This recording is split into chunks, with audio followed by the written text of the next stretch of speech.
ஆண்டு தேர்தல் ஆண்டு அவன் இதை விடுவான், புரோடா விடுவான், வாய்க்கு வந்ததெல்லாம் பண்ணுவான், ஸ்டண்ட் அடிப்பான், சவுகாரம் அடிச்சுப்பான், என்னென்னமோ பண்ணுவாங்க. இன்னென்னமோ ஒன்றும் பல கோமாளிக்காரர்கள் எல்லாம் நாம் சந்திக்கின்ற நிலை ஏற்படும். ஆனால் நம் தலைவர் சொல்வது போல் வரலாறு படைக்கின்ற பொறுப்பு நம் கையில் இருக்குது. 200 மட்டும் இல்லை, 200க்கு மேலாக நாம் வெற்றி பெற வேண்டும். அதே போல் பார்த்தீங்கன்றால் நம் இளம் தலைவர் அவர் பொறுப்பேற்ற துணை முதலமைச்சராக பொறுப்பேற்ற பிறகு பெரிய சவால் எல்லாம் வயிறுஞ்சாங்க. ஐயோ மழை பெய்ய போகுதுப்பா, சென்னை காலி, சென்னையில் தண்ணியில் சென்னை மருது.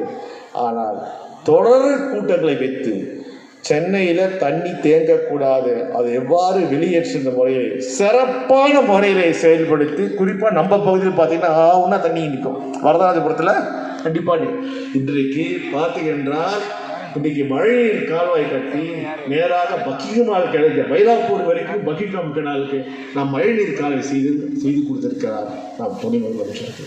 இதனால் பயன் நமக்காக தலைவர் சொன்னார, இந்த ஆட்சி நமக்காக வாக்களித்தவர்கள் மட்டும் இல்லை, வாக்கு அளிக்காதவர்கள் மட்டும். இங்கெல்லாம் நமக்கு வாக்களித்தவர்கள் பின்னாடி இருக்காங்களே, அவங்களாம் நமக்கு வாக்கே அளிக்காத, அவர்களுக்கும் சேர்ந்து உழைக்கின்ற ஆட்சி தான் நம் திராவிட மாடல் ஆட்சி. இந்த ஆட்சி சிறப்புற நாம் செய்ய வேண்டிய பணி மக்களுக்கு விழிப்புணர்வு. பொய் பிரச்சாரங்களை நம்பாதீர்கள். இந்த பாஜகவும் அதிமுகவும் கூட்டணி சேர்ந்து இந்த வருகின்ற தேர்தல் செய்தீர்கள், அவர்களை மீண்டும் பட்டை நாமமிட்டு நீங்கள் இருக்க வேண்டிய இடம் உங்கள் இல்லம்தான், தமிழக சட்டமன்றம் இல்லை என்பதை சொல்லிக்கொண்டு வருகிற தேர்தலில் 200க்கு மேல் வெற்றி பெறுவோம், வரலாறு படிப்போம் சொல்லி விடைபெறுகிறேன். நன்றி, வணக்கம். அடுத்து நமது மாண்புமிகு பள்ளி கல்வித்துறை அமைச்சர் எங்கள் பசுத்துக்குரிய அண்ணன் அன்பில் மகேஷ் பொய்யம்மன் உரையாற்றுவார்கள்.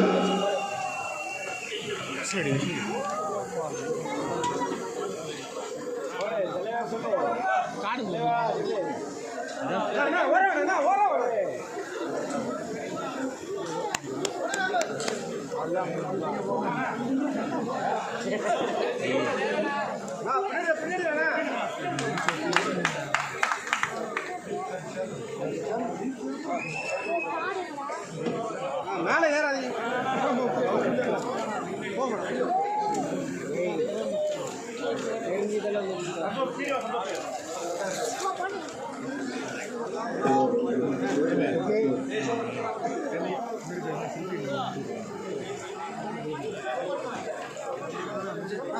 நான் ஓர வேணா